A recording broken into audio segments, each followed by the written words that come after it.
Hi everyone.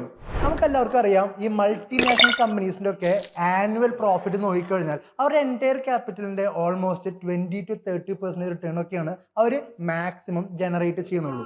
അപ്പോൾ നമ്മൾ സാധാരണക്കാർക്ക് അതുപോലൊരു ബിസിനസ് തുടങ്ങണമെന്ന് വെച്ച് കഴിഞ്ഞാൽ അതിൽ ഏറ്റവും ബുദ്ധിമുട്ടുള്ള കാര്യം എന്ന് പറഞ്ഞാൽ ക്യാപിറ്റൽ റേസ് ചെയ്യുക എന്നുള്ളതാണ്. അങ്ങനെയാണെങ്കിൽ നമ്മളുടെ കയ്യിലുള്ള ക്യാപിറ്റൽ വെച്ചുകൊണ്ട് നമുക്ക് എന്ത് ബിസിനസ് ചെയ്യാൻ പറ്റുമെന്ന് ആലോചിച്ച് കഴിഞ്ഞാൽ നമ്മുടെ മുന്നിലുള്ള ഏറ്റവും റൈറ്റ് ആയിട്ടുള്ള ചോയ്സാണ് ഏത് സ്റ്റോക്ക് മാർക്കറ്റ് ട്രേഡിംഗ് എന്ന് പറഞ്ഞു കഴിഞ്ഞാൽ. നമ്മൾ മില്യൺ ഡോട്ട്സിൽ എക്സ്ട്രാ ഇൻ എന്ന് പറഞ്ഞ കമ്മ്യൂണിറ്റിയിൽ നമ്മൾ മെൻറ്റേഴ്സിൻ്റെ ഭാഗത്തു നിന്ന് പ്രൊവൈഡ് ചെയ്യുന്ന ട്രേഡുകളുടെ റിസൾട്ടാണ് ഇന്ന് വീഡിയോയിൽ നമ്മൾ ഷെയർ ചെയ്യാൻ ഉദ്ദേശിക്കുന്നത്.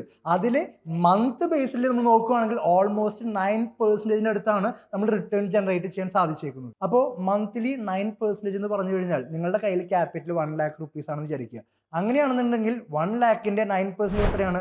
9,000 rupees. അതും നിങ്ങളുടെ ജോലിയിൽ നിന്നുകൊണ്ട് തന്നെ ഒരു എക്സ്ട്രാ ഇൻകം ജനറേറ്റ് ചെയ്യുന്നതിനെ പറ്റിയാണ് ഇവിടെ പറഞ്ഞുകൊണ്ടിരിക്കുന്നത്. അപ്പോൾ നമുക്ക് നമ്മുടെ ട്രേഡ് ഡീറ്റെയിൽസ് എങ്ങനെയാണെന്നുള്ളത് നമുക്ക് നോക്കിക്കാണാം. നമ്മൾ കഴിഞ്ഞ മാസം ഒരു 13 ട്രേഡാണ് കമ്മ്യൂണിറ്റി കൊടുത്തത്. അതിൽ ഓൾമോസ്റ്റ് ഒരു 5 ട്രേഡ് പ്രോഫിറ്റബിൾ ആയിട്ടുണ്ട്. സ്റ്റോപ്പ് ലോസ് ഹിറ്റ് ചെയ്ത 3 ട്രേഡും റണ്ണിങ് ഉള്ള ഒരു 5 ട്രേഡും ഉണ്ട്. ഓൾമോസ്റ്റ് നമ്മൾ കമ്മ്യൂണിറ്റി അച്ചീവ് ചെയ്ത് ഓൾമോസ്റ്റ് 9% ഓഫ് അവർ എൻറ്റയർ ക്യാപിറ്റലാണ്. അതിൻ്റെ ബ്രേക്ക് ഡൗൺ ആണ് ഞാൻ ഇപ്പോൾ പറയാൻ പോകുന്നത്, നിങ്ങൾ കണ്ടോളൂ. ദെൻ ഇവിടെ വരുമ്പം നമ്മൾ ആദ്യം കൊടുത്ത ഒരു ട്രേഡ് എന്ന് പറഞ്ഞാൽ പ്രതാപ് സ്നാക്സ് ആണ്. അതൊരു പ്രോപ്പർ ഒരു ഡിമാൻഡ് ഏരിയയിലേക്ക് മാർക്കറ്റ് വരുമ്പോഴാണ് അവിടെ നിന്ന് നമുക്കൊരു ഗ്രീൻ സിഗ്നൽ ക്യാൻഡിൽ സിഗ്നൽ കിട്ടുമ്പോഴാണ് നമ്മളിവിടെ എൻട്രി പ്ലേസ് ചെയ്ത് ഓൾമോസ്റ്റ് ഒരു 1:3 ഇതിൽ അച്ചീവ് ചെയ്യാൻ പറ്റിയിട്ടുണ്ട്. അതേപോലെ ഗെയിലിലേക്ക് വരുമ്പോഴും അതും ഒരു പ്രോപ്പർ ഒരു എന്താ പറയുക ഡിമാൻഡ് സോണിലേക്ക് മാർക്കറ്റ് വന്നപ്പം അവിടെ നിന്ന് നമുക്കൊരു എൻട്രി കിട്ടിയായിരുന്നു. അവിടെ അത് എൻട്രി എടുത്ത് ഓൾമോസ്റ്റ് 1:2 നമുക്ക് അച്ചീവ് ചെയ്യാൻ പറ്റിയിട്ടുണ്ട്. അതേപോലെ ബോറസിലേക്ക് വരുമ്പം നമുക്കിവിടെ കാണാം ഒരു പ്രോപ്പർ ഒരു ഡിമാൻഡ് ഏരിയയിലേക്ക് മാർക്കറ്റ് വന്നത് കാണാം.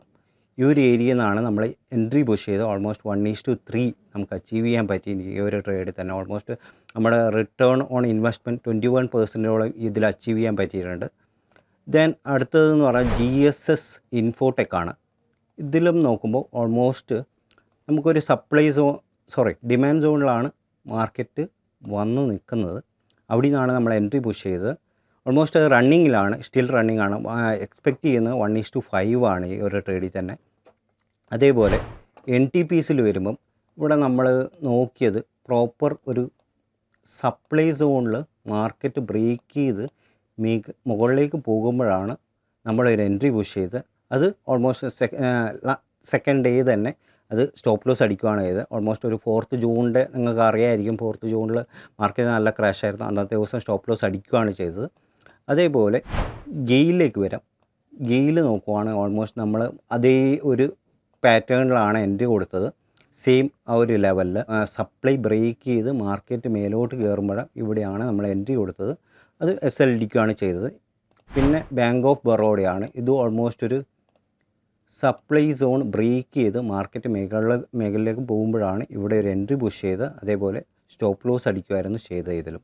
പിന്നെ അതേപോലെ TV18ലേക്ക് വരുമ്പം നമുക്കിവിടെ കാണാം ഈ സ്റ്റോക്കിൽ ഈ ഒരു പ്രോപ്പർ ഒരു ഡിമാൻഡ് ഏരിയയിലേക്കാണ് മാർക്കറ്റ് ടാപ്പ് ചെയ്ത പാടെ ഇവിടെ നിന്ന് എൻട്രി പുഷ് ചെയ്യുകയാണ് ചെയ്തത്. ഓൾമോസ്റ്റ് ഒരു 1:2 ഈസി ആയിട്ട് അച്ചീവ് ചെയ്യാൻ പറ്റിയിട്ടുണ്ട് നമുക്ക് ഈ ഒരു ട്രേഡിൽ.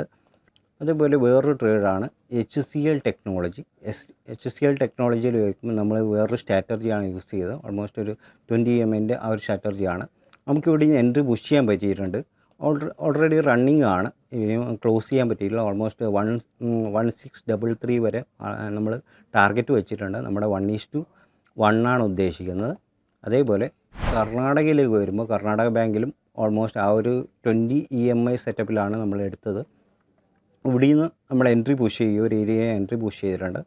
ഇവിടെയാണ് നമ്മൾ ഇതിൻ്റെ ഈ സ്വിങ്ങിൻ്റെ താഴെയാണ് സ്റ്റോപ്പ് ലോസ് വെച്ചിരിക്കുന്നത്. പിന്നെ ഇവിടെയാണ് നമ്മുടെ ടാർഗറ്റും വെച്ചിരിക്കുന്നത്. നമുക്ക് നോക്കാം, മാർക്കറ്റ് മുകളിലേക്ക് പോകാനുള്ള ചാൻസസ് ഉണ്ട്. ഓക്കെ. അതേപോലെ സൊനാട്ടയിലും ഓൾമോസ്റ്റ് ഈ ഒരു സ്വിങ്ങിൻ്റെ താഴെ സ്റ്റോപ്പ് ലോസ് വെച്ച് ഇവിടെ എൻട്രി എടുത്തിട്ടുണ്ട്. മാർക്കറ്റ് റണ്ണിങ്ങിലാണ്. ഈ ഒരു 3 സ്റ്റോക്കും കഴിഞ്ഞ 3 സ്റ്റോക്കും ഓൾമോസ്റ്റ് റണ്ണിങ് പൊസിഷനിലാണ്. സ്റ്റിൽ പ്രോഫിറ്റ് ബുക്ക് ചെയ്യാൻ പറ്റിയിട്ടില്ല. അതേപോലെ വേറൊരു ട്രേഡാണ് EMBDL. അതിൽ ഓൾമോസ്റ്റ് ബ്രേക്ക് ഔട്ട് നടന്നിട്ട് അതിൽ റീടെസ്റ്റ് ചെയ്യുമ്പോഴാണ് നമ്മൾ എൻട്രി എടുത്തത്. ഒരു ഇതിന് താഴെയാണ് നമ്മൾ സ്റ്റോപ്പ് ലോസ് വെച്ചിരിക്കുന്നത്. ഈ ഒരു സ്വിങ്ങിൻ്റെ താഴെയാണ് സ്റ്റോപ്പ് ലോസ് വെച്ചിരിക്കുന്നത്. ഓൾമോസ്റ്റ് ഒരു 1:1 ആണ് നമ്മൾ അച്ചീവ് ചെയ്യാൻ ഉദ്ദേശിക്കുന്നത് ഈ ഒരു ട്രേഡിൽ. ഇത് സ്റ്റിൽ റണ്ണിങ് ആണ്. ഓക്കെ, പ്രോഫിറ്റ് ബുക്ക് ചെയ്യാൻ പറ്റിയിട്ടില്ല. അതേപോലെ അടുത്തൊരു ട്രേഡാണ് ഭാരത് വയർസ്. ഇത് നമുക്ക് പ്രോപ്പർ ഒരു ഡിമാൻഡ് സോണിലേക്ക് മാർക്കറ്റ് വരുമ്പം ഇവിടെ നിന്നാണ് നമ്മൾ എൻട്രി പുഷ് ചെയ്യുക. ഓൾമോസ്റ്റ് ഒരു 3rd ജൂൺ ആ ഒരു ഏരിയയിലാണ് നമ്മൾ എൻട്രി പുഷ് ചെയ്തത്. ഓൾമോസ്റ്റ് ഒരു 1:2 ഈസി ആയിട്ട് അച്ചീവ് ചെയ്ത് ഇന്ന് ഇറങ്ങാൻ പറ്റിയിട്ടുണ്ട്. ഇതൊക്കെയാണ് നമ്മൾ കൊടുത്ത 13 ട്രേഡ്സിൻ്റെ ബ്രേക്ക് ഡൗൺസ്. ഇതിൽ നിന്ന് തന്നെ നമുക്ക് ഓൾമോസ്റ്റ് ഒരു 5 ട്രേഡ് മാത്രമേ പ്രോഫിറ്റ് ആയിട്ടുള്ളൂ. ബാക്കി 3 ട്രേഡും നമുക്ക് ലോസ് ആയിരുന്നു. എന്നിട്ട് പോലും നമുക്ക് almost 9% of our capital achieve ചെയ്യാൻ പറ്റിയിട്ടുണ്ട്. നിങ്ങളൊരു ബിഗിനർ ആണെങ്കിൽ ഇതേപോലെ നിങ്ങൾക്ക് പ്രോഫിറ്റ്സ് അച്ചീവ് ചെയ്യണമെങ്കിൽ നിങ്ങൾക്ക് പ്രോപ്പറായ മണി മാനേജ്മെൻറ്റ് ഉണ്ടെങ്കിൽ നടക്കുകയുള്ളൂ. ഓക്കെ, 13 ട്രേഡ്സ് നമ്മൾ പുഷ് ചെയ്തിട്ട് ഓൾമോസ്റ്റ് 5 ട്രേഡ് മാത്രമേ നമുക്ക് പ്രോഫിറ്റ് ആകാൻ പറ്റിയിട്ടുള്ളൂ. ബാക്കി 3 ട്രേഡും ലോസ് ആയിട്ട് പോലും നമ്മൾ വിന്നിങ്ങിലാണ്. നല്ലൊരു പേഴ്സൻറ്റേജോളം വിന്നിങ് പേഴ്സൻറ്റേജ് കിട്ടിയിട്ടുണ്ട്. അത് അച്ചീവ് ചെയ്യണമെങ്കിൽ നമുക്ക് പ്രോപ്പറായ മണി മാനേജ്മെൻറ്റും റിസ്ക് മാനേജ്മെൻറ്റൊക്കെ ഉണ്ടെങ്കിൽ മാത്രമേ അത് സാധിക്കുകയുള്ളൂ. അതും പ്രോപ്പറായ ഒരു മെൻറ്റർ ഗൈഡൻസിൻ്റെ കൂടെ നിങ്ങൾക്ക് ഉണ്ടെങ്കിൽ എന്തായാലും അത് അച്ചീവ് ചെയ്യാൻ പറ്റും. ഇതുപോലത്തെ ഇൻഫർമേഷൻ വീഡിയോ ആയിട്ട് പിന്നെയും നമുക്ക് കാണാം. ബൈ.